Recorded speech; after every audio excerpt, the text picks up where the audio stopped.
All right, we are at 40 participants now. Would you guys like to kick off? And then people can kind of join in halfway. Yep. All right. Hi, good morning, everyone. Thank you so much for being here with us on this beautiful Friday morning on the second episode of our Coffee Chats. Just a little introduction for me. I'm Amanda, an assistant community manager for Common Ground Malaysia, and I'll be your moderator for today. Just a couple of ground rules. Please mute your microphones once we start. The chat box is there. Please post in any questions that you have, and they will be addressed towards the end of the session. We have allocated a certain specific time for us to actually go through participant questions. So we'll start with a round of introductions from our speakers. We'll be going through by an alphabetical order of companies, starting with Lainey, followed by Nigel, then Seat, and Shane. Lainey, the floor is yours. Hi, I'm Lainey. Where do I start? I am a digital strategist for Engage Southeast Asia. What we are is we are a reputation management firm, and we work very, very closely with C-suites and companies and brands to help build their reputation, and also a bit of crisis communications.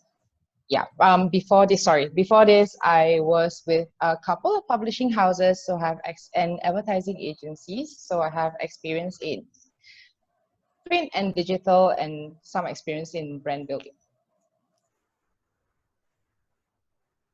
All right, over to you. All right, over to you, Nigel. Hi guys, morning. I'm firmly in the at-risk category here, so be nice to me because I'm one of the ones that have been around for a while. English by birth, Singaporean by nationality, Malaysian by work, with a personal passion around the simple word of brand and what the brand is, what the brand does. And our mission is to make sure that we can help everybody in this country, more so today than 3 or 4 weeks ago, but build their brands and make sure that that makes a real difference to their future. And using that, some of the questions, our job is to try and help you make sure that you deliver for the long term. And there have been a few changes in that, and very happy to help anybody and everybody in that particular purpose. So very, very, very pleased indeed to be here today. And we won't go through personal history beyond the fact that there's one sleeping dog on the floor, Amanda, who is never going to fit in a basket. Just bring him anyway. He's here. Thank you very much. Over to you, Seat. All right. Okay. Hi, everyone. I'm Seat. I'm 14 years in PR. Basically, I came back in 2018 to Malaysia to set up Hexacoms. And you can usually find me at Common Ground Jaya 1, Bangsa South or Mont Kiara. I alternate between these three places. Okay, fun fact about myself. I've actually been dealing with media and PR agencies since I was 16, is how I make my pocket money. And right now, I'm also a guest lecturer at a Chinese college. So I code switch all the time. So if, sometimes my sentences come out weird, be kind to me as well. And I have something for everyone. There's an initiative that our company wants to start next week. I think we will probably share more about that throughout this call. So for everyone here, stay tuned. So this is the carrot to keep you on the call, in the meeting. Stay tuned. And yeah, looking forward to a great discussion with everyone today. Yeah. Thank you so much. Shane and Aaron, please. Hi, good morning, guys. So I'm Aaron, and this is Shane, and we are business partners. So we founded SESNL 3 years ago, and we are a digital marketing agency. And what we do is we provide business, marketing, and advertising solutions to our clients. We create social content. We have our in-house production team. So we provide consultations to our clients in terms of their business objectives, and we provide them solutions, marketing solutions via digital channels and meet their KPIs. So we are here to help the growing industry, the growing business, and the growing digital scene in Malaysia. Amazing. All right. Thank you so much, everyone, for your introductions. We're going to jump right into it. But firstly, I actually want to know how, as individuals, how have you guys been dealing with and keeping busy during the MCO? We're going to keep going in the order that we've already established. So like on a personal basis, how have you guys been kind of entertaining yourselves? Do I go first? Yeah. Oh, I've never done so much housework in my life. I think I vacuum every day, and there's only so much laundry I can do, and so many episodes of Friends that I can put on repeat on Netflix. But it's also a very good time. That having said, it's also a very good time to jump in on all the webinars that are available now. Not just this one, but there's an exponential rise in webinars, right? There's so much learning out there. Like, we never used to have the time to do that, but now we have the time to do all of that. And of course, in terms of my workplace at Engage, we are really doubling down and re-strategizing. I think that applies to a lot of businesses. It's not just us. So yeah, it's tough. It really is, because cabin fever was set in, and you really just want to go out and have brunch, you know, sit down and experience normal, right? Yeah, but that's how I've been keeping myself occupied. A lot of reading, a lot of webinars, work. Yeah.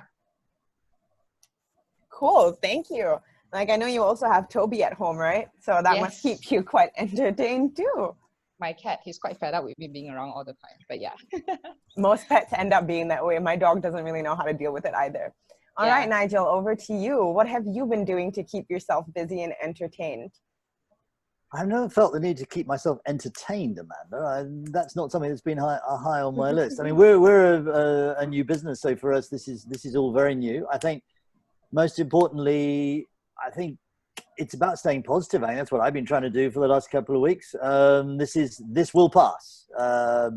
Where it will pass to and how it will pass is something that none of us know. I was very proud of sense that experience in the coming years was going to allow me to help people, because I've been around a bit longer than several, but I've not been through this. SARS, yeah, okay, remember that. A few of the other recessions, yeah, remember that as well. Remember some of the bad times. But this is a new one entirely. So I think keeping myself busy has been one of trying to say, okay, let's forget BBC News, let's forget Sky News, let's forget all the negativity that's out there, because all we're going to hear is this has happened or that's happened or the other's happened. Let's think about what can we do moving forwards. What can these things change? What does change? And how does it change? And interestingly, you know, in the world of, and I used the word brand already a couple of times, but in the world of brand, a brand is a promise, and a promise relates to your customer, a promise relates to your staff. And that's the area where I've been trying to get my head around, is how are people's promises going to change internally? Because everything has changed. It's not the same as it used to be. The word team used to be, let's all get around and have a bigger birthday cake. Kind of hard.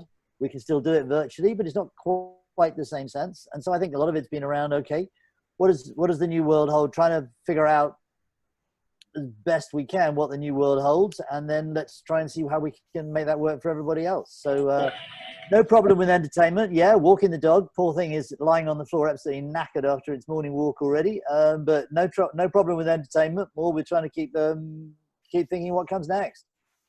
All right, perfect. That's a lot. But yes, I imagine, like, you know, taking the dog out for the walk is also as much a treat for you as it is for him. See, I like to think it's more of a treat for me than it is for him. I'm not sure he's quite in the same mode at the moment, but you know, let's keep working at it. Sounds good. And Seat, what about you? Found some fun activities to do at home? Yeah, I think before I go there, I think there's no sugarcoating here. I think probably quite a lot of us here, you know, own our own business, run our own business, right?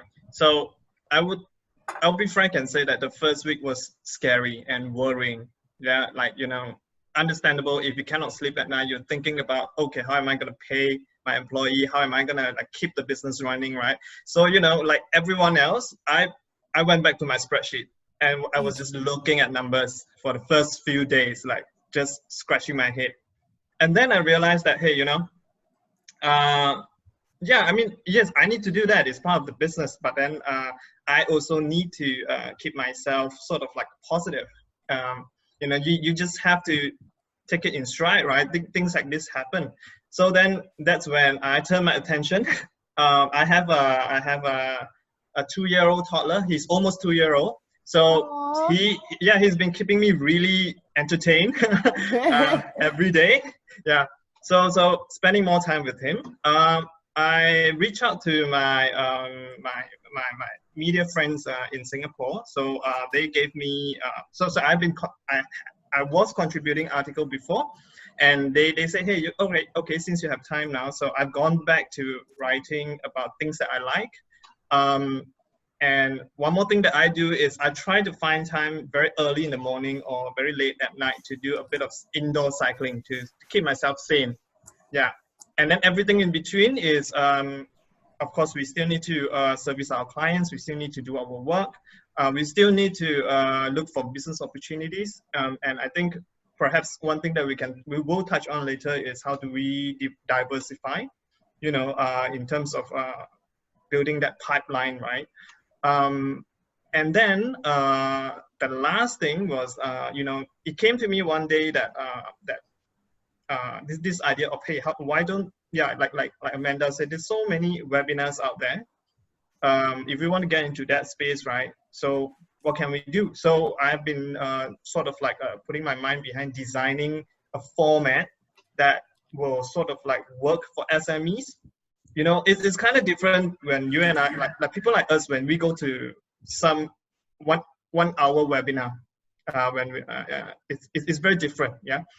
Versus, let's say, someone who is probably worrying about keeping the business afloat, right? If you ask them to spend the same amount of time to do something, like us, like to just sit in front of their laptop for an hour, and I don't think that's gonna work. Then they're gonna be like, okay, it's good. It's good, it's great, but no, I need to keep my business afloat first. So we try to figure out a format that can help them, and you know, from there we it's our way of like back to today's theme, right? It's our way of looking or giving back and doing our part in terms of business sustainability. Yeah, we look at three things here. When it comes to sustainability, your finance, which is, you know, I don't have to go into that, climate, and then the third thing is social. So for us, we thought that, okay, now is the best time probably to go into social. And then so that program, you know, that short, you know, sort of like a sharing session is what we intend to do for SMEs, and it's our way of giving back and sort of like, in a way, paying forward.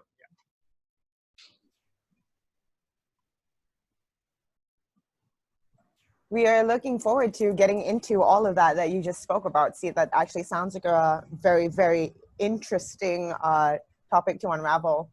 Yes, and you know, it's kind of hard because I'm trying to keep everyone here and then not say too much at the beginning, and then yeah. No, it happens. That's kind of like how it is, you know, because like I said, you know, we're a little bit starved for communication right now, and also at the same time, there's a lot I think that we've all had to process as individuals, you know, over this period of time. So there's a lot that we're actually putting out into the world as well. Shane, Aaron, what have you guys been doing? Well, in all honesty, being the fact that most of our businesses are pretty online savvy, our business has actually doubled. Okay. Yeah, which is it is quite different because you know, we're reading the news and everybody is not doing well and SMEs are suffering and all that, whereas our work has doubled, literally doubled. A lot of new prospect clients have come in over the course of 1 week, more than ever actually. So you know, that's been keeping us really busy, because we thought during the first week of MCO, we thought, oh God, it's gonna be horrible. Businesses are, you know, everything's just gonna come to a complete shutdown. Whereas you look at some of our clients, like our wellness clients, our online wellness clients, they have shot up like double, triple the sales in the past 2-3 weeks. So yes, we seem to see that there are a bunch of clients like the F&B clients who are not doing too well. However, then you've got a lot of other clients, a lot of online-based clients who are now, they're doing the best that they've ever done. So, you know, for us, we're really busy trying to keep up with that. Now, we got one side of it where we're trying to keep clients afloat, trying to think of ways that we can push clients who are not doing well. Whereas on the other hand, we've got clients who are like, oh, we're doing extremely well. You know, business is great. Let's think of campaigns. What campaigns can we run to people, you know, push it even more? So it's quite a funny situation. We're busy with work. We're completely. No time for personal adventures, no time for a little exploration. No, busier than before. Everyone's from home as well. Yeah. So I think since the MCO was implemented, we've established a good communication line between the staff, the team, and our clients as well to manage expectations. And I think that's very important. So yeah, things have been working out quite well, and there are opportunities to be identified during times like this. That's brilliant. Let's dive into that then. As individual companies, as individual business owners, right? Like, what are your plans for post-COVID-19 from like a business perspective? Like, we all were very aware that this was coming. Like, we could see it. We didn't have a lot of lead time, but we did see it coming. And still, we didn't have enough time to prepare. Will we be unprepared for what will come after all of this? And what have you guys kind of put in place individually to determine the outcomes, like, of course, from a very professional and business perspective? Lainey? Will we be unprepared for what's to come? It's a really tough time. And I think, yes, we will be unprepared if we choose to stay status quo, whether it's your mindset or your operations or your nature of services, skills, etc., etc. So, I mean, for Engaged, our council really just centers around 3 core areas, right? And it's a realistic assessment. So it's a time for you to take stock of where you are at now and the horizon for at least 3 months out, right? Because it doesn't end when the MCO ends. That is the first hurdle, right? The next hurdle is what's going to happen after. Challenges are ahead, right? So it's really a clear understanding of your operation capabilities and who your customers are in this new environment, what matters to them, where they are online, and how best to engage with them, right? That having said, data is so, I cannot stress this enough, data is so important to make informed decisions, right? So there's no time for guesswork, really. You have to ensure that you have the access to the right measurement metrics, for example, to make effective communications, to really engage with your audience, to engage with your existing customers, right? And to convert new customers, for example. It's also, you need data for brand building and to strengthen your strategies, right? And then with that, then you can plan your execution and your communication in a timely manner, fronted by key leadership. That's what I think.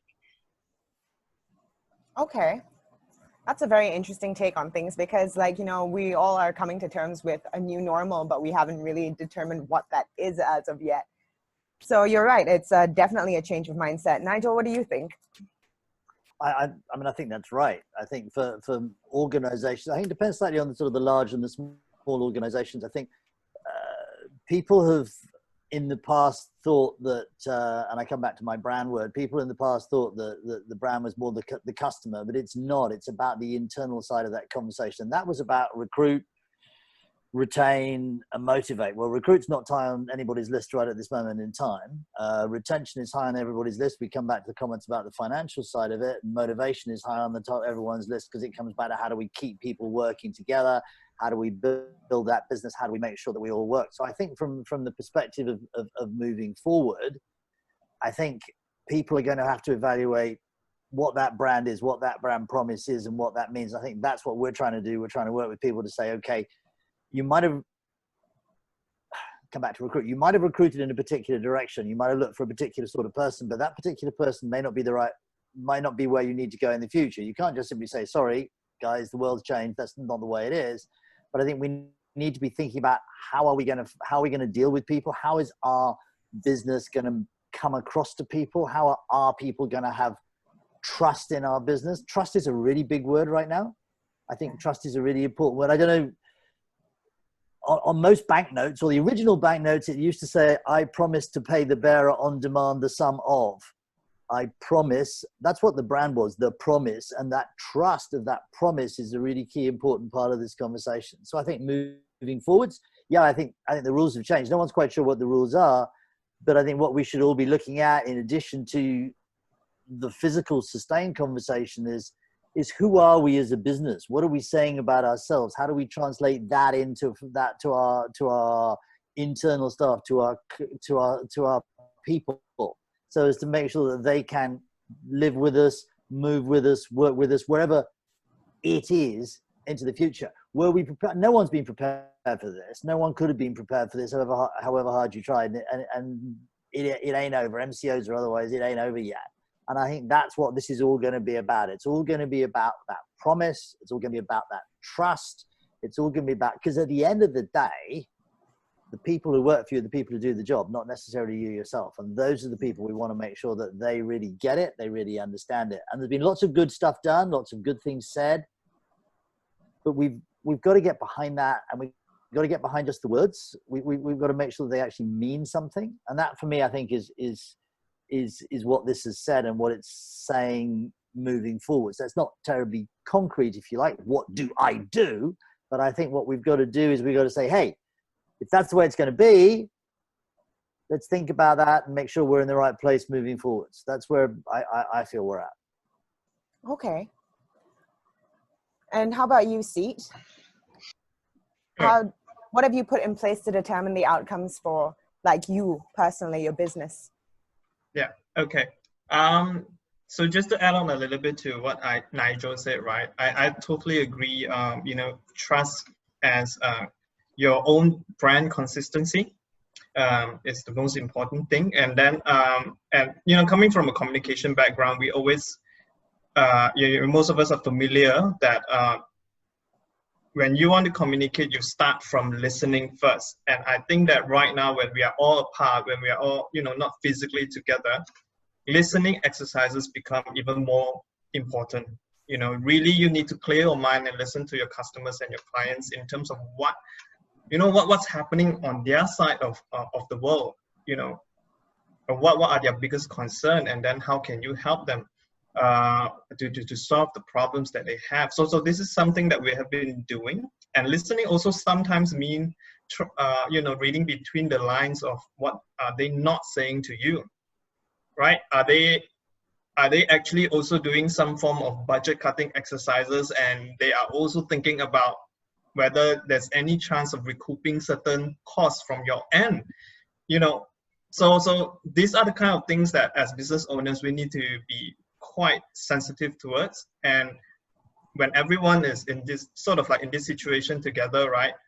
Then how can we be a partner rather than, just being a regular supplier and just, doing things in a very rigid manner, or just thinking that, oh, nope, just because, this is how we have been doing things, let's just continue to do it this way. Yeah, so that's one thing in terms of how you can maintain that trust and maintain that consistency, which it goes back to listening. Yeah. And I think another thing which is very interesting for us is that because we come from a rather traditional PR background, in the way that we do things, relationship are probably best formed, through a lot of interpersonal meetings. We go to a lot of networking events, or we hang out a lot with media, etc. So during time like this, when we are not allowed, when we cannot do that, so how do we still deliver that kind of a connection to our clients, right? And interestingly enough, for me, I have, because of my own personal interest in indoor cycling, and then there's this thing called Zwift right now, it actually opens up another channel of sort of like connections to me, slowly that I in the past 3 weeks, I've seen more and more of my friends, from the media or the client side jumping on this platform, and it's fun. So let's just do something together on that platform, and this is how you keep that relationship going, how you continue to engage with each other. And sometimes, engaging your client doesn't mean sit down and talk work. It can also just be getting to know them as a friend, and then just understand them as a person. And to me, I believe that's a bridge to, more opportunities and more like greater success together. So it is redefining that kind of like a customer experience. We used to, I'll be the first to admit that we used to rely a lot on face-to-face. That's the best. That's the easiest. Have coffee together, have lunch together, have drinks together. That's the best. But now we cannot do that. How do you redefine that experience? How do you get your client who is now also at home to want to spend some time with you, like remotely or digitally, right? So that is one thing that we realized, and then we found some fun way to do it by marrying my own hobby with with my clients and my media friends' hobby. So that works. But another thing, I think I've alluded to this too often, too many times. So we, you know, that sort of like a webinar thing that I mentioned.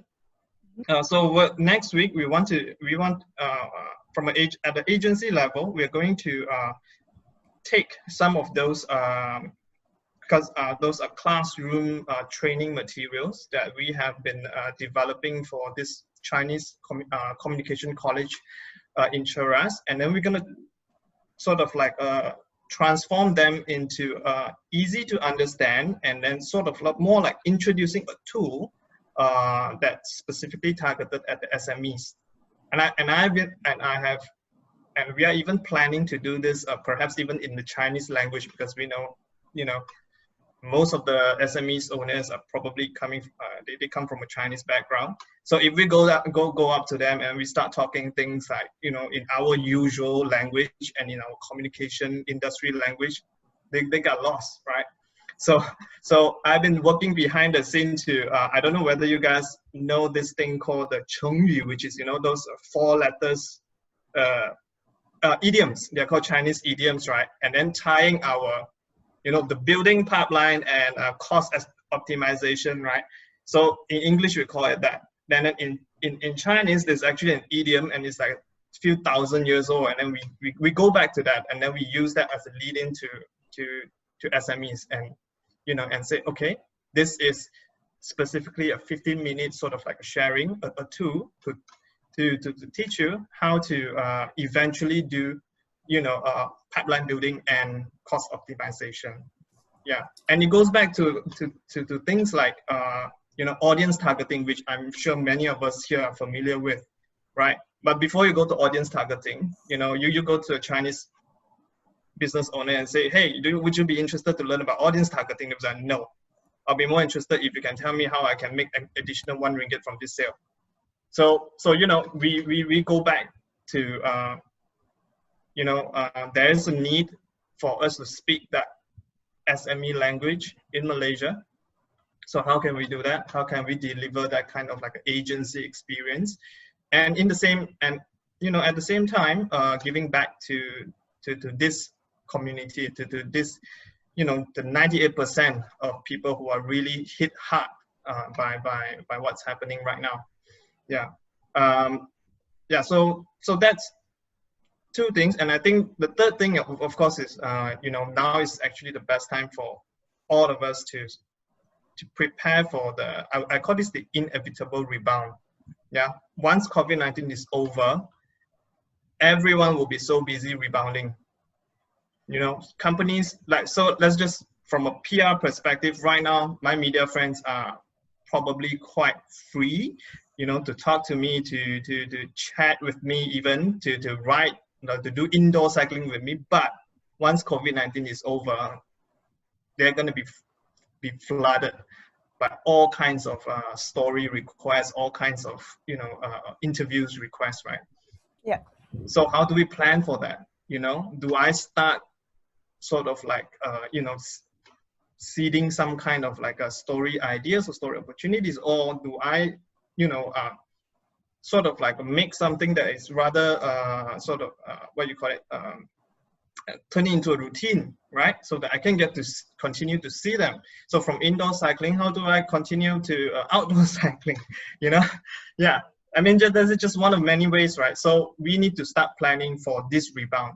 And when the rebound happens, yes, the market will look like, wow, everyone is back on, is active, right? But it also means that whoever that has been enjoying their advantages during this period of time will suddenly find themselves, okay, everyone, because the truth is that I think most people are very eager to go back to how things were before COVID-19. I mean, I'm talking about the general masses here.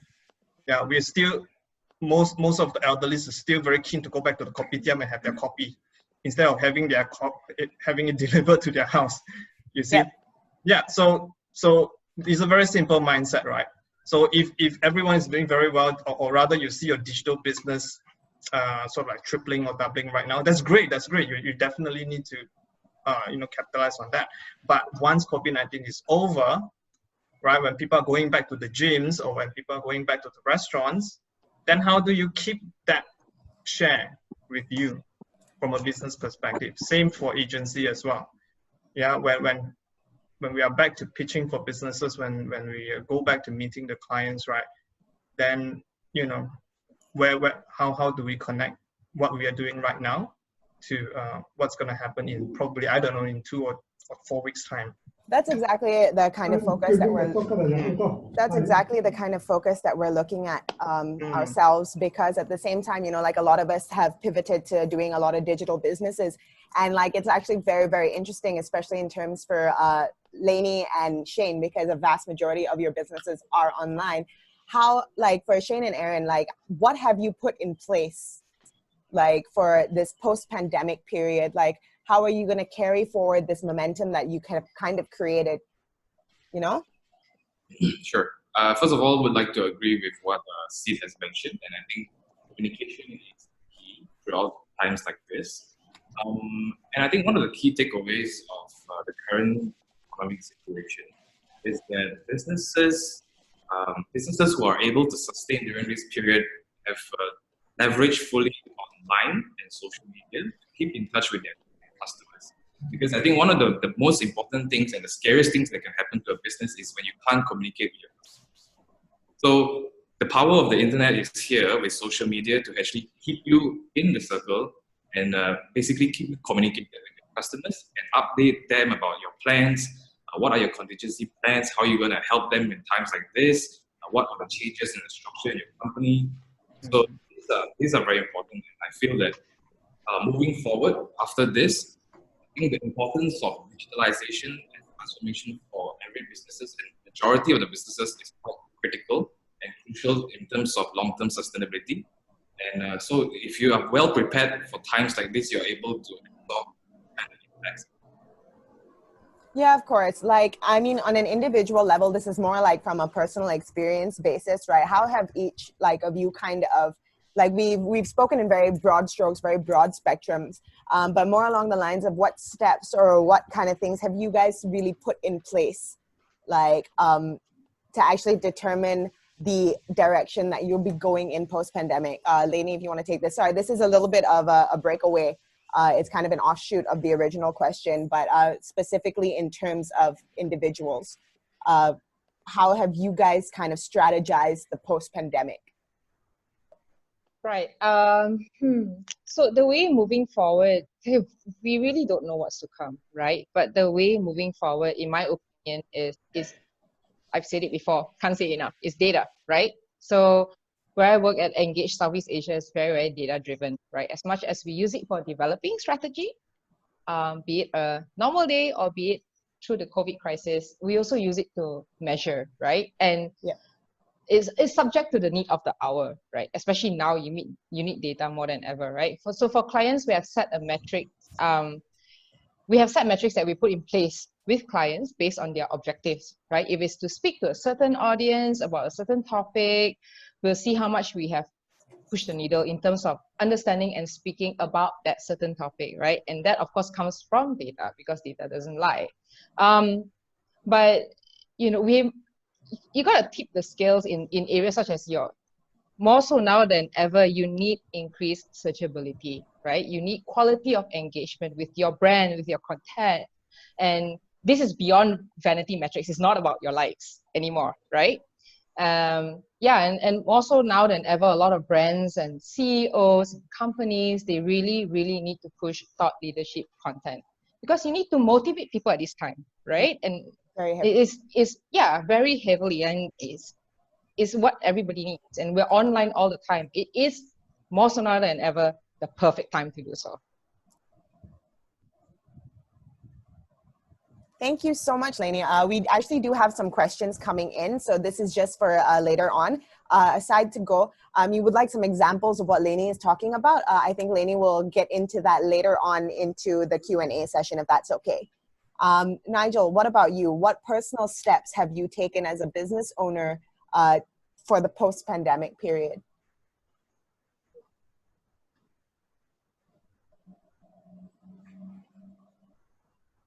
Hang on, you are muted. No, you're not muted. You were just now. I am muted.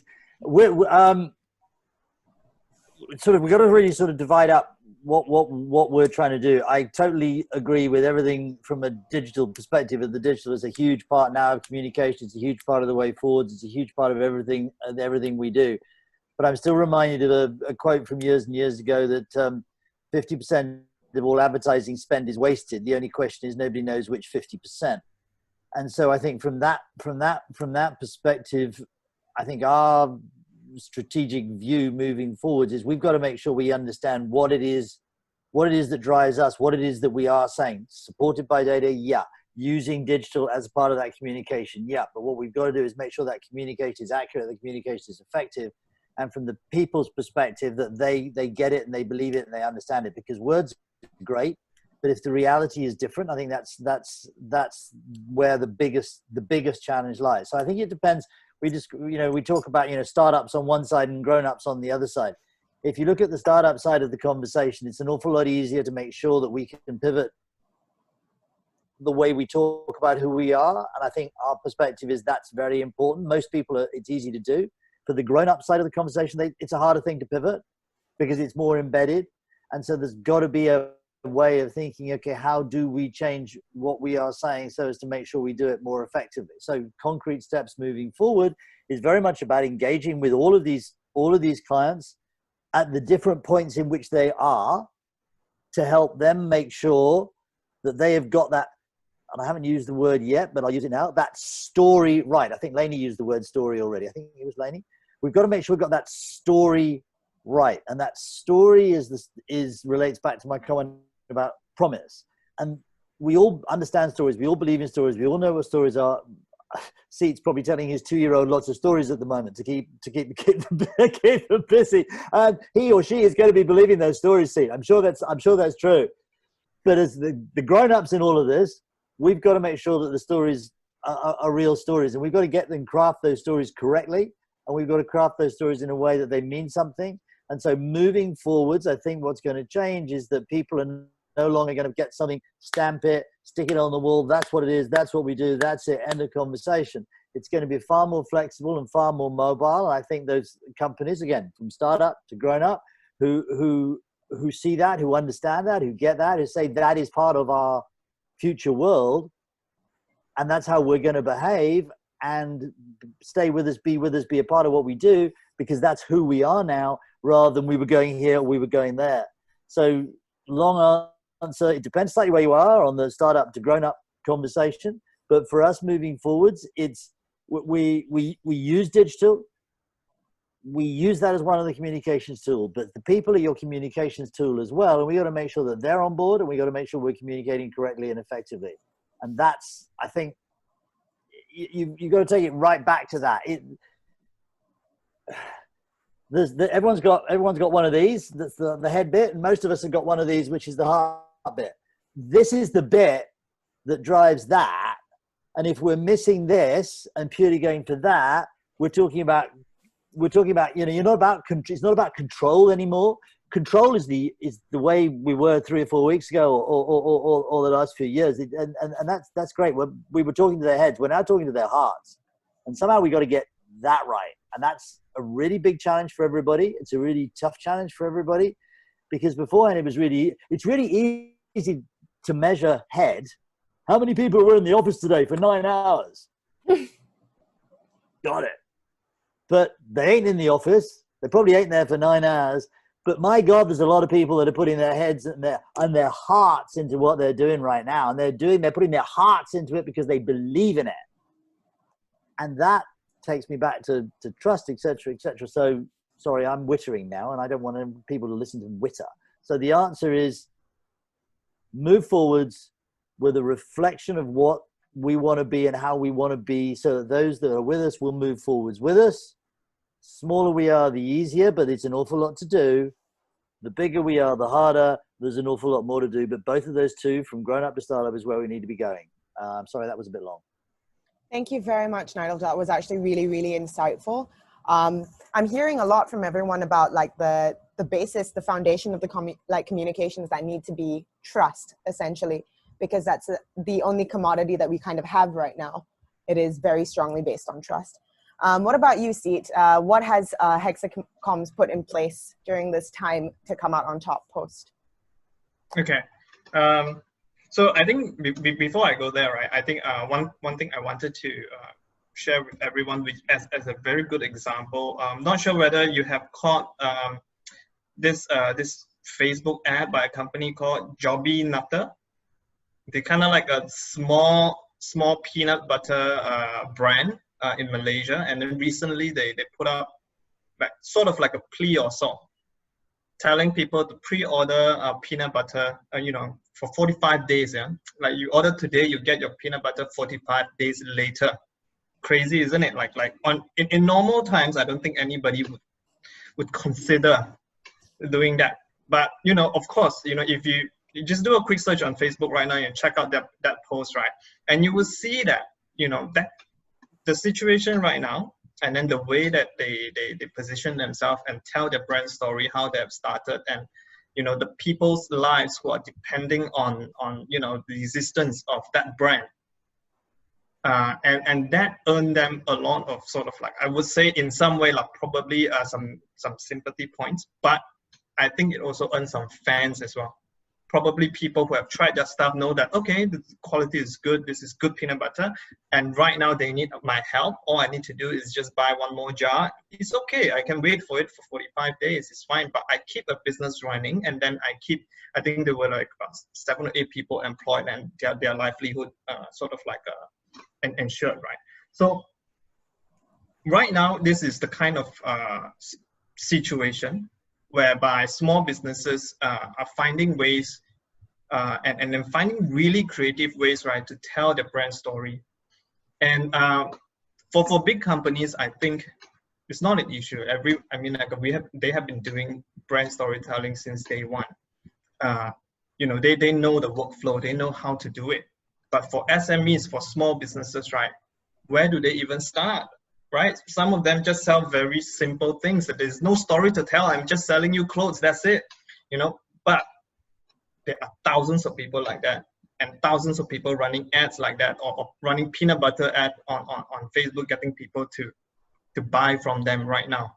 So why Joby Nutter caught my attention is because they told me a story, right? So what we are doing right now is give this kind of like simple tools, right, to small businesses with no charge, no cost at all, right? We're going to tell you, okay, we're going to give you framework or workflow of how do you even start writing your brand story, right? You probably don't have that kind of resources to hire an agency to do it for you, but you want to do it. We want to do it yourself, and you're kind of lost. So then Hexa Communications, we are now in this place to share with you the tools that we ourselves picked up along the way, and take that, follow that formula, so to say. And, what I can guarantee you is that after you use that tool, right, you will at least have a story. Whether it's a good story or not, I don't know, but you at least have a story, and you improvise from there. Yeah. And then you build on that story. So that's one thing. And the second thing is, the great thing about COVID-19 right now is that it just brings businesses online immediately. You want to survive today, you just have to find some way to go online. So I think a couple of years back, there were a lot of talk about offline to online, O2O, right? Immersive integrated experience that comes from big brand, like you buy from Xiaomi today, right? Or you go to their website. To the day that you receive the product from them, everything it's branded, or the whole experience is curated.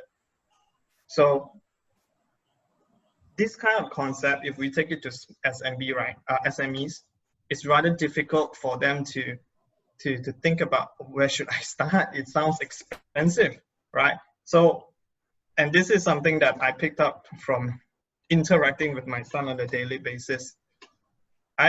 we deconstruct concept like O2O into simpler chunks.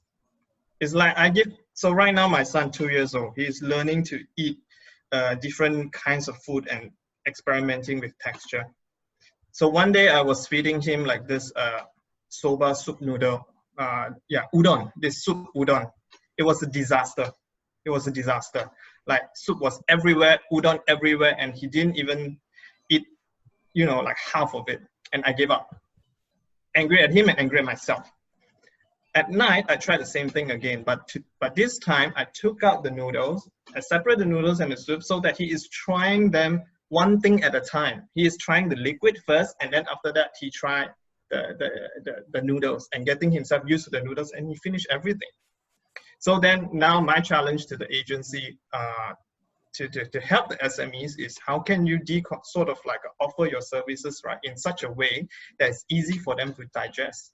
And it's in a way, it's kind of like they can, and it needs to work for them as well. It's like, okay, we do this first, like the tool that I mentioned to you. The outcome is you at least will get a brand story. Okay, then the next step, I'm going to give you another tool for you to try for yourself how you can, for example, establish your own media relations. Like a mini newsroom, so to say, right? Start by having 5 journalist names that you can pick up the phone and call, and you can talk to them about your business and perhaps get them to write about your business. So something simple like that.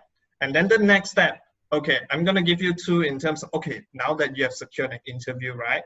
Here are 5 tips or 10 tips. How do you manage that interview session? How to present yourself? How to do simple things like, bridging of questions, flagging a question, etc. So bits by bits, and then at the end of the day, then I tell you that, oh, you know what you have just completed in a month is actually a full-on PR campaign. And you've done it all on your own, right? Using simple tools that we share with you.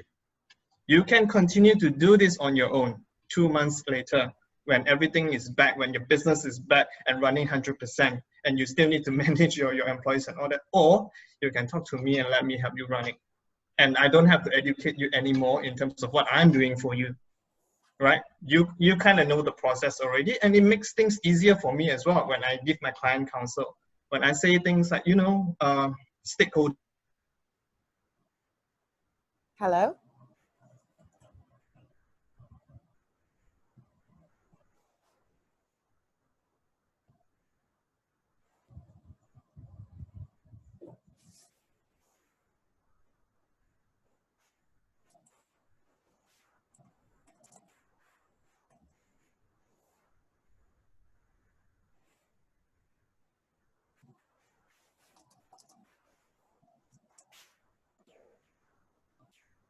Hi, sorry, did we just experience some technical difficulties?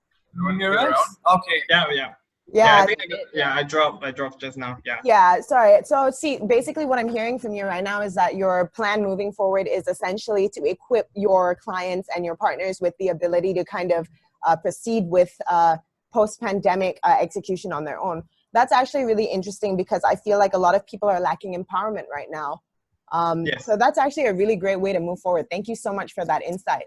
Yeah, and actually just to add on that, it's just not just for my client. We're doing this for the public, So how we're going to run it is that we're going to run every Tuesday and Thursday on our own Facebook page. Just search at Hexa Communications. We'll do a very simple 15 minutes tool sharing. So like, for example, next Tuesday, we're going to talk to you, we're going to share a tool about brand storytelling. So how do you start writing your own story? And then another 15 minutes of Q&A, very much like today, except that we cut everything from 1 hour or 2 hours into half an hour. So you can literally do this while you're having lunch. It's a very similar concept like what PR agency used to do when we call this brown bag lunch and learn sessions. Go in pizzas and then you learn something while you're having lunch. So we're doing this for everyone for free, no cost. We are equipping them and empowering them to do it right now. All right, that's really, really cool. Yeah, when resources and cost is an issue, when they may not want to think about getting an agency to do it. Yep. Once they sure. know how to do it, post our plan, our strategy for rebound, when they are ready to rebound as well, is that, you know, when they are back 100% running, right, the operations is back, right, they will not have time to do this on their own. And Definitely, yeah. So time is yeah. actually of the essence after this, and I think that's something that we can touch on a little bit later as well. Yeah, sure. Over to you, Shane and Aaron. Like, how do you guys see yourselves post-pandemic? Because as we've spoken about, you guys are almost purely digital, and like you've doubled up already on clients and on everything that you've done so far. Is there anything that you're putting into place right now to ensure that, you know, you maintain this momentum, and how you foresee navigating the landscape? Yes. So yeah, looking at times like this, even after the MCO is being lifted, life is not going to go back to normal so quickly. No. So one of the main points that we have invested in our business is work from home technologies. So we should invest and utilize work from home technologies as much as you can during this period, because even after the MCO, things will not be normal until the vaccine is ready, right?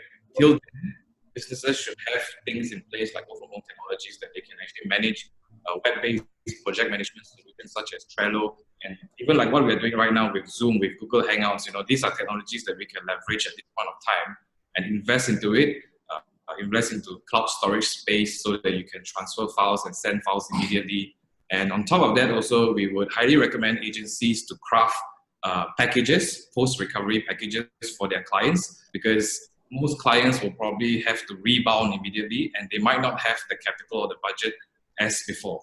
So agencies should probably craft and tailor packages for businesses who needs a rebound, and in that way it benefits both sides as well. So you see, the sentiments is going to be bad for at least another 6 months. For clients on our end, like the cinema clients, I don't think I'm going to go to a cinema and watch a movie next month after the MCO is done, because I'm still scared.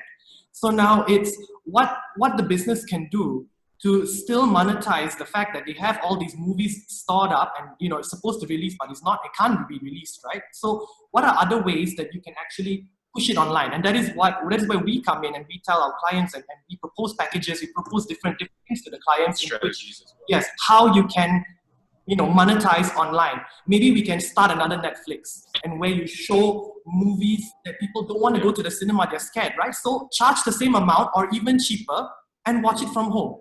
You can also do that.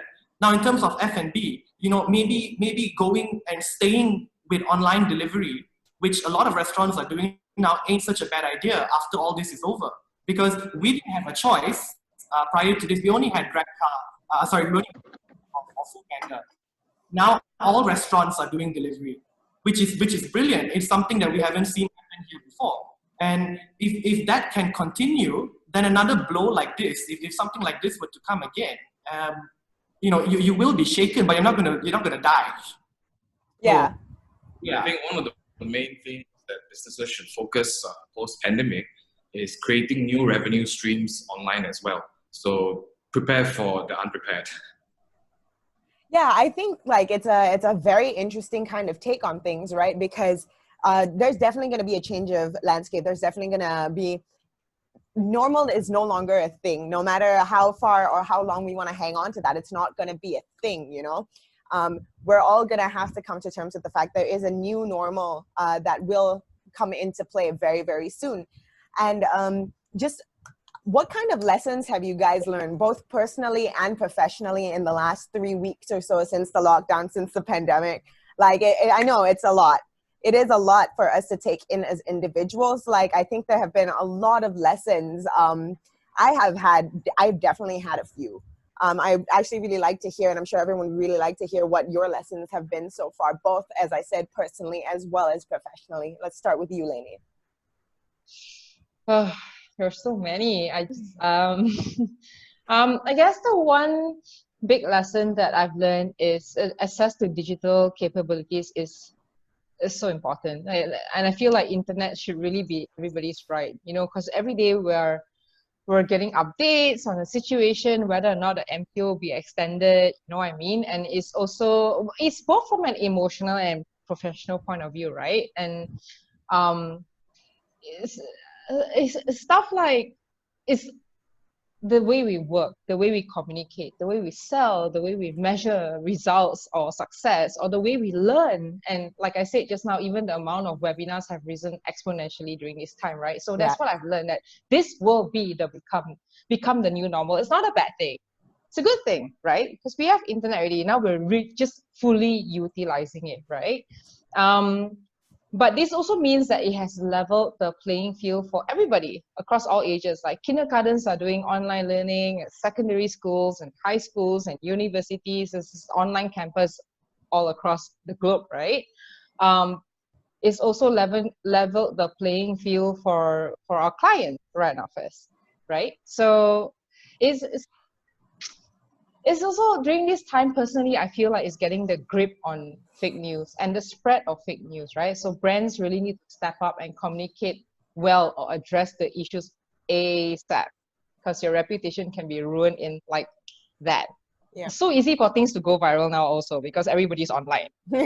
you see something, your I don't know, your uncles, your aunties, your parents will probably share one of those images to you. You don't know if it's real or fake, but that's how fast it grows, right? That's how fast it goes viral. So just getting a grip on fake news, I feel, is very important. And that's what I've learned in the past 3 weeks. Thus, it's also very important for CEOs, for brands, for companies to have that understanding that this is your time now to step in and be so strong in your digital sphere, across all your digital platforms.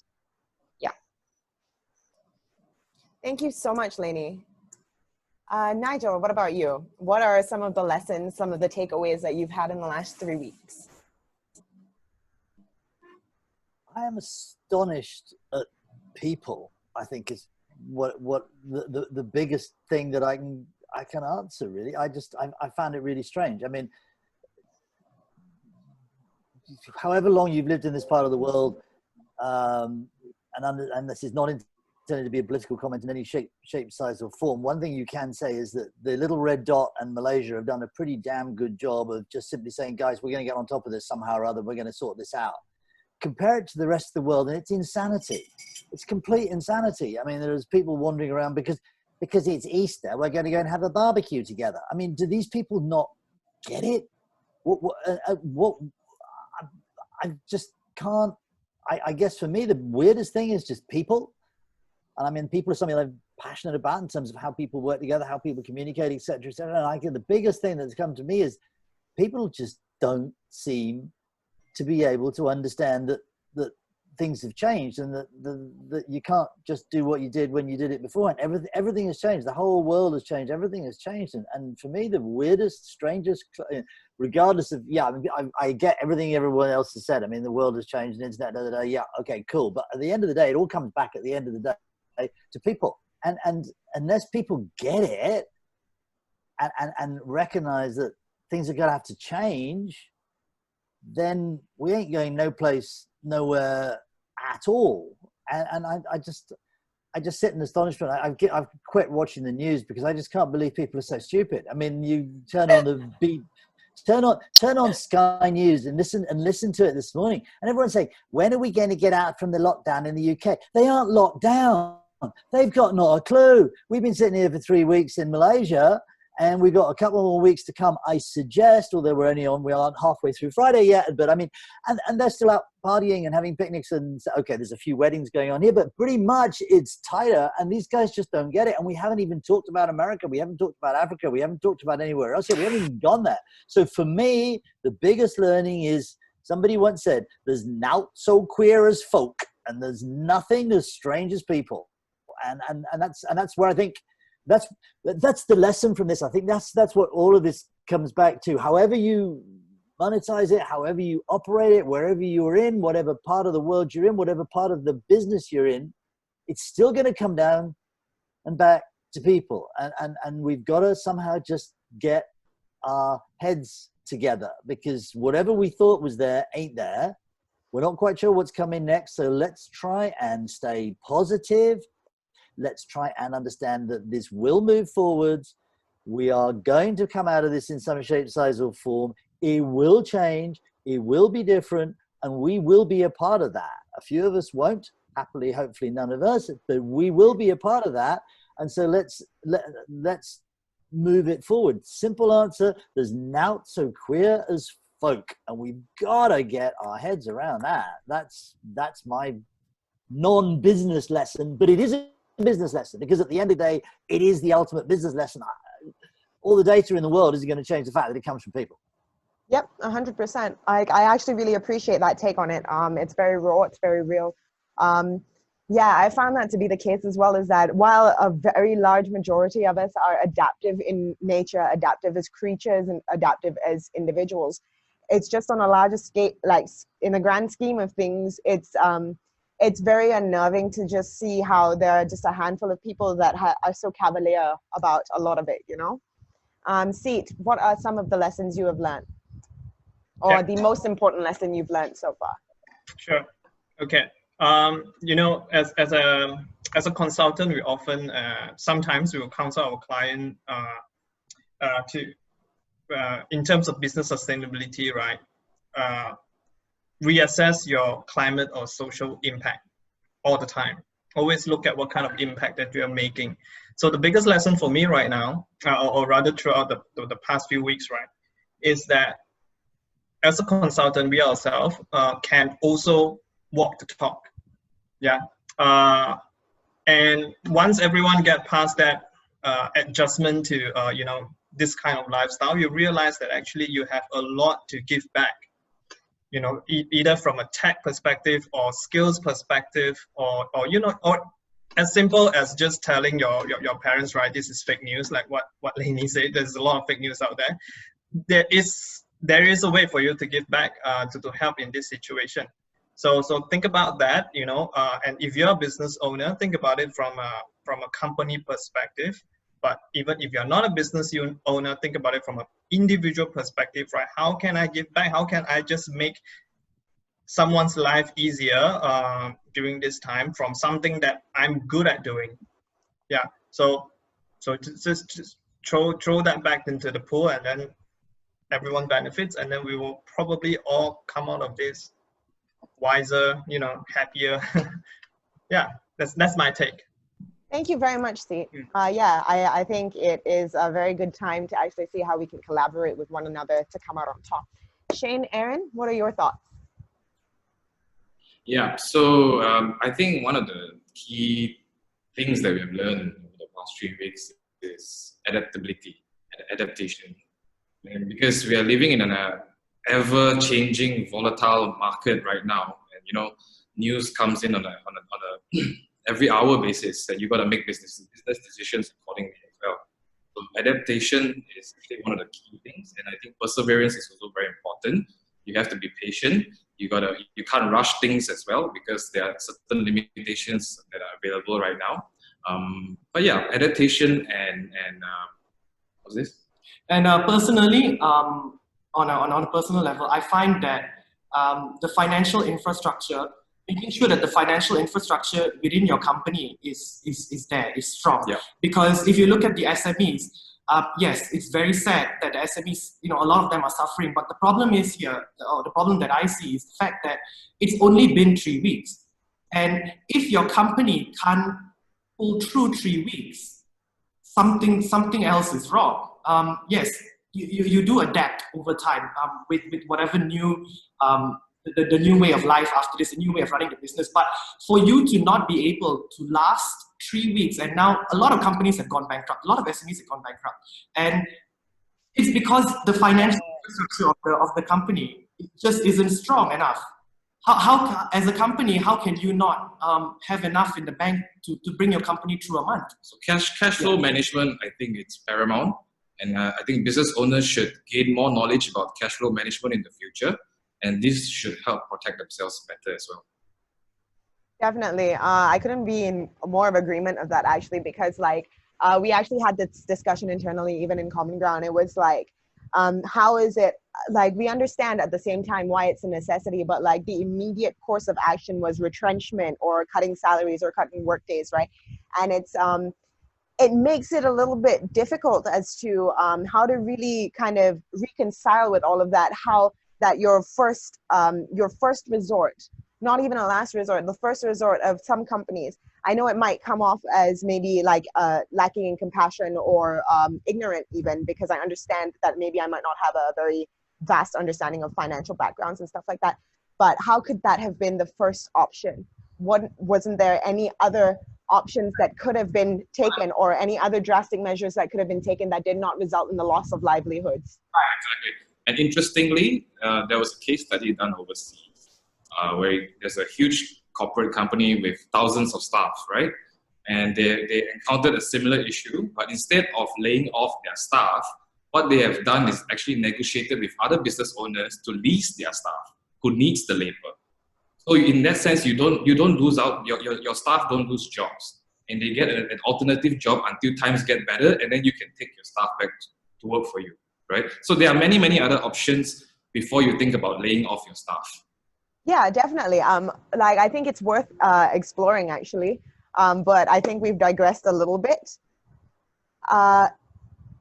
That's okay. What are your hopes and aspirations in terms of consumer behaviors and patterns? So, and like, you know, we've kind of seen how people have moved over to like digital platforms or online shopping and all of those things, right? Which is really making a boom. But after all of this, what are your hopes, or what do you kind of want to see coming out of consumer behaviors and patterns? Like, you know, we have right now people hoarding toilet paper when it's not really relevant to needing to do that in Asian countries, that kind of thing. So it's like, after all of this, what kind of hopes, aspirations, like visions do you have for us as a people? Lainey, let's start with you. So I'm going to speak from my observation, and also from consumers, and also from what brands and companies should do. So obviously now consumers, more so now than ever, they want brands that they can trust and which are responsible, which pushes purpose, right? Beyond just, I want your sales, I'm doing something good for you. I want you to be informed. I want you to have the best during this COVID-19 crisis, right? So it's also hope by that, it's also hope that these consumers will continue holding the brands to task, right? For brands to keep holding up their purpose beyond the COVID-19 thing, because it all leads back to brand trust and reputation. It has also birthed the more emphatic consumers, who are giving brands and companies more benefit of the doubt. I'll give you a very good example. Recently, the Standard Chartered KL Marathon has been cancelled, but they are not giving refunds. They are postponing to next year. So whoever who has signed up for this year will be able to join next year free of charge.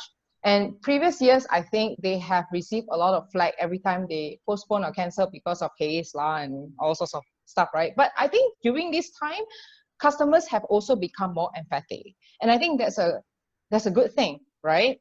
And but brands have to always do justice to this. You know, they can't just slack. They have to keep this momentum going to earn their trust and reputation. Thank you very much, Lainey. Yeah, I'm actually also quite hopeful for the new landscape. I'm excited to see how consumer behavior as well as individual interactions change. Over to you, Nigel. What are your hopes and dreams post-pandemic?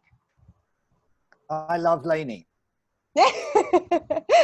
I love you too. And the reason I said that, apart from our mutual relationship, which is growing by the second, the reason I said that is I wrote down the word that I've been holding back on the whole way through this conversation, and you've used it, and that's why I said I love you very much indeed. Purpose is the word that I've been holding back on, and I've been waiting to come to for this very last question, because the question about what are your hopes and aspirations in terms of consumer behavior and patterns. I've talked a lot about head, I've talked a lot about heart, I've talked a lot about staff.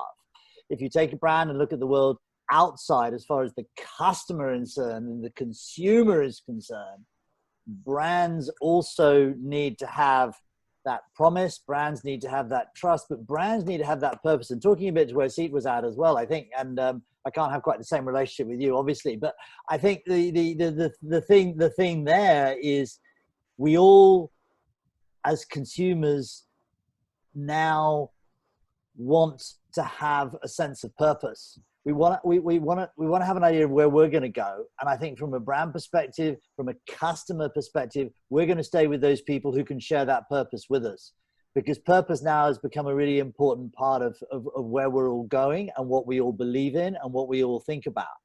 So I think, and again, I love Lainey because, you know, there have been things that have people who you can get away with it to a degree, and you can be forgiven, but to a degree, provided you get it right. And I think for me, what do I hope, what do I aspire to is that those people, well, again, from the startup to the grown-up world, have a purpose that they can share internally and externally, and that consumers and customers will follow that purpose, will stay with them for that purpose, will live with them for that purpose. They will be able to continue to build trust and share and everything, because there is a purpose driving what they do. And purpose is here. It's not here. And I think that's really, for me, where I see the aspirations. I've talked about what's changed, but I think the aspirations from the consumer side of my brand infatuation is just that. Purpose is everything now from a consumer perspective, and purpose darned well should be everything from a brand perspective. And how we get there, how we maintain that, how we manage that is a truly, truly, truly important part of where we go forward. And there've been so many examples about not Standard Chartered, but there've been so many examples of brands who've tried to exploit this and say, oh, aren't we doing wonderful things? Aren't we doing wonderful things? And here's a special offer for 30 days, less 30%. No, it's free for 6 months, no T&Cs. And at the end of 6 months, we'll figure out whether it exists or it doesn't exist. But the people who put, and there's this offer, and you've shot yourself in the, you've shot yourself in the foot. So for me, aspiration, purpose, trust, that's my aspiration for the future. Beautiful. Very, very beautiful. Thank you for articulating that, both Lainey and Nigel.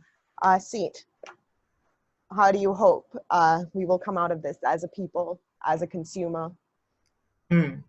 I think Lainey, Nigel pretty much sum up what I think.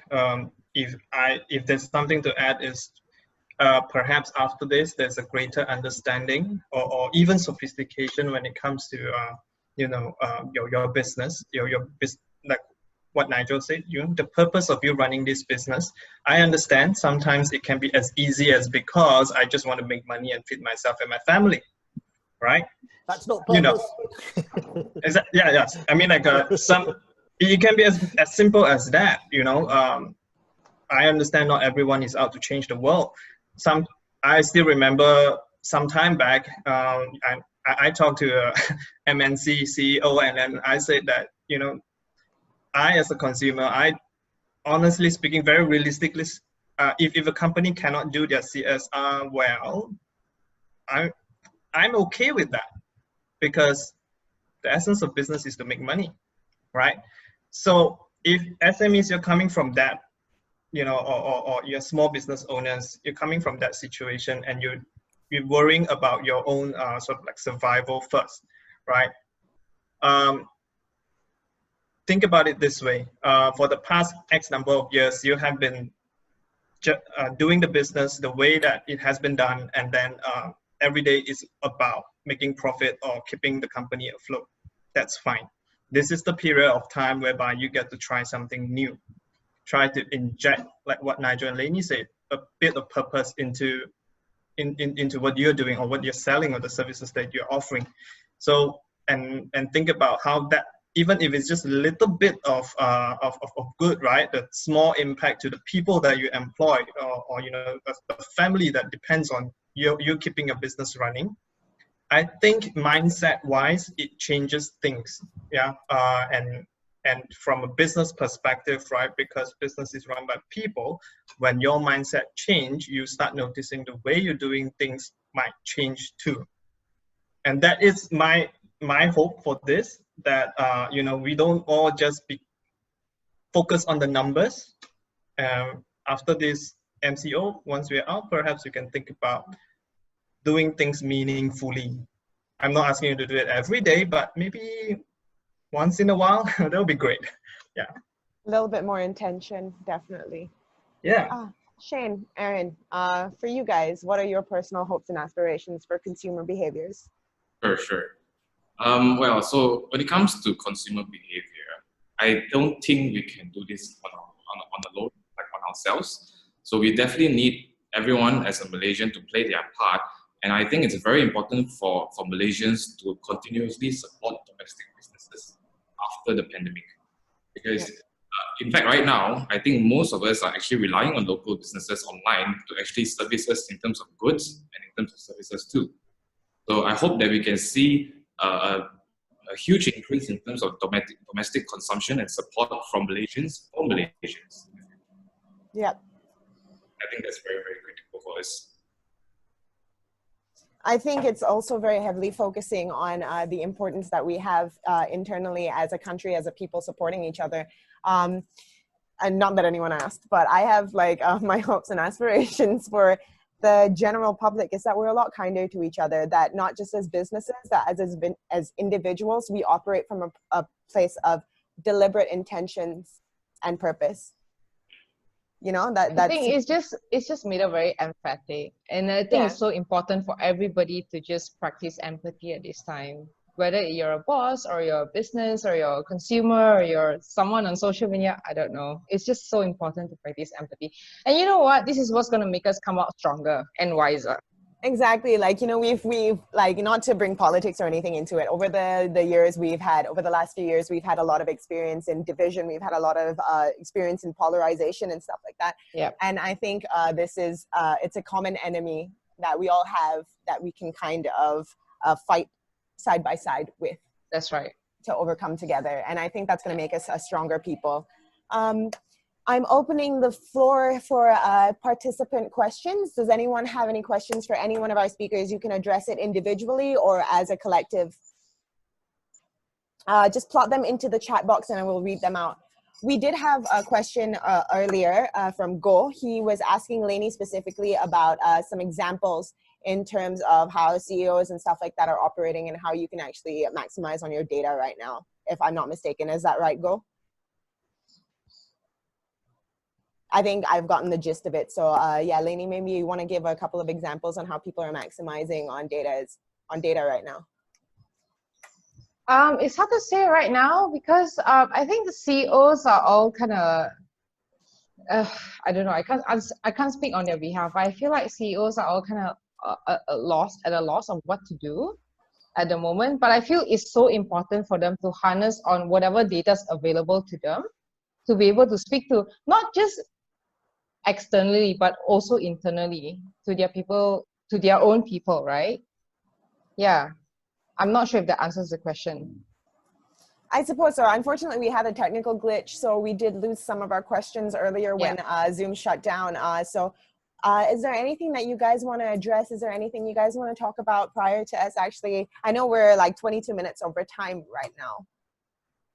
But I will be putting in a shameless plug myself too. Peter has a question. How does digital marketer role change after this MCO? I think we can answer that kind of individually as well, because I think everyone could have a perspective on it. We'll start with you, Lainey. Thanks for your question, Peter. How does the digital marketer's role change after this MCO? Again, I'm going to say this again and again. It really just goes into harnessing what you can from data. It has not changed. It has just advanced. Like right now it's really the perfect time to use data to make informed decisions, whether it's for yourself or for your clients, because you really have no time for guesswork, right? So it's really ensuring you have the access to the right measurement metrics to make effective communications and brand building / strengthening strategies. Thank you, Lainey. Nigel, any particular input on this? No, that's not one for me. Let the experts do that one. I'll duck that one. All right. See, do you have any input, any feedback on this for this question? Yeah. Okay. I think after MCO, belts will be tightened. That's for sure. So if companies are spending budget on digital marketing, right? They expect greater returns. So how have digital marketer role changed? I think number one is, metrics probably, will be scrutinized. So, there was probably a time where you can, oh, I have this impression, I have this reach, I have this, I have this much views, job done. But what's next is your boss is going to ask you, okay, how much does all these views translate into actual dollars, right? And how do you prove that? For the longest of time, many companies find it difficult to provide these metrics to prove that, what I'm doing is effective or is contributing to the company. So I would say it upfront first, there's no one universal metrics that fits all. Every companies operate differently, and then the work that you do sometimes is for branding purpose, sometimes is for sales purpose, right? So given the situation, you will probably have to work harder as a digital marketer to sort of like set this kind of KPIs for yourself and to continue to justify your spending. Yeah. And just going a little bit back into in terms of CEOs concern right now during the MCO, I think we touch on internal communication, and this is for the past 3 weeks we have been helping quite a lot of companies to do this part, and the outcome has always been the same, is to let all your employees know that we are on the same boat. So how can you through this in this situation when you are not physically with your employees, right? How do you keep in touch with them? When you guys are having meetings, or when you have this kind of digital or Zoom meetings, right? Instead of a usual sales huddle or leadership meetings, one simple things that we find effective is that CEOs start by asking, how's everyone doing? How's your family doing? Some CEOs even take it to the extent of having one-on-one sessions with, each of their employees. Yeah. So it's the human touch in internal comms. And it's simple. You don't need it. Yes, I am sabotaging myself here, but you don't need an agency to tell you to be human to your employees. So do that. Use this time to tell your employees what kind of an employer you are. Yeah, and the example given just now, leasing their employees out to some other companies, that's great. There's another company that actually did an internal sort of like a survey because they know they have cash reserves problem. They actually ask each employees, okay, this is the situation. We need to cut costs. How much are you willing to have your wage lowered? Because again, it's not as simple as, oh, just because you earn more, I cut more, or just because you earn less, right? Then I try to keep more for you. It's not as simple as that, because everyone has different commitment level. So they did that kind of survey, and they let the employees themselves feedback to the leadership in terms of, okay, this is the percentage that I'm okay to sacrifice in order for the company to keep on running, right? And the CEO implemented that, and it kept, and everyone's job sort of like kept for the foreseeable future, So these are the kind of things that we see some companies doing it, and then and they made news and great, and then we all applaud them. But I think business owners, SMEs business owners especially, maybe you can try from this perspective too. Understand your employees before you just make decisions based on numbers. Yeah. Thank you very much, Seat. Over to Aaron and Shane. This is actually right up your alley. This is some of your actual expertise, like on point. How does digital marketer roles change after this MCO? I'm pretty sure that for you, even right now, you're having to pivot just a little bit. Like, your module, the premise and everything kind of stays the same.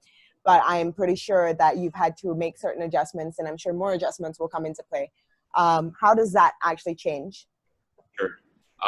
I think a digital marketeer's role is going to be much more important after the MCO. The fact that because more and more businesses are going to jump online, and they need consultants to provide data, to advise them, to help them study the structure of their company. And a digital marketeer's job is essentially basically able to help their client to monetize their advertising budget as efficiently as possible. So that would be a very, very important role for most businesses post MCO. And I think that there will be a high demand for digital marketers as well. It's going to be exciting for you guys. All right. Any more questions from anyone? Otherwise, we're just going to close off. There's a little bit of a note from Common Ground. We understand that there is a need right now for HR kind of forecasting as well as financial forecasting. We're actually coming up with, we're working with some of our partners to actually provide a consultation as well as an assessment of the next 3 to 6 months of your business in terms of financial forecasting as well as HR consultancy in terms of forecasting as well. I'm going to drop my email and my contact number into the chat box if this is something that any one of you would like to explore. It is a free service because we understand how this is necessary, and a lot of individual companies are unable to actually do this on their own. So we have gotten in professionals partnered up with Common Clerks, which is an initiative by Common Ground that is in aid of SMEs and individual business owners during this time. Otherwise, I want to say thank you to each and every one of our panel today for coming in to have this peer discussion. You guys have been insightful, so raw, and so generous with the information that you have provided. I hope everyone took something away from this. If you guys would like to say any last words to everyone here.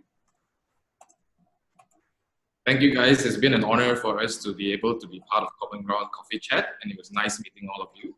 And feel free to keep in touch, and we want to collaborate further and work together in the future. No better time.